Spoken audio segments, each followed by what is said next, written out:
গাড়ির সামনে পড়ছে, গাড়ি তো স্পিডে ছিল, পথচারী দৌড় দিছিল। আচ্ছা আচ্ছা কিন্তু এটা তো দেখবে যে ড্রাইভারের দৌড়।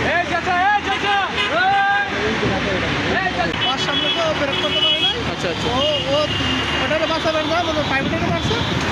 সে নিজের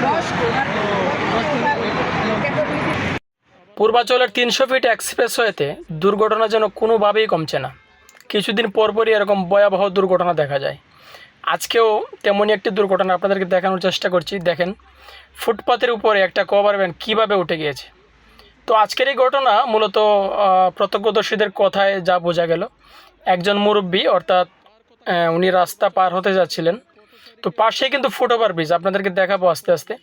তো ফুটওভার ব্রিজ দিয়ে যদি উঠতে হয় একটু সময়ের দরকার হয়, মানুষ সময় বাঁচাইতে গিয়ে মানে নিজের জীবনটাই দিয়ে দিচ্ছে, এই হচ্ছে অবস্থা।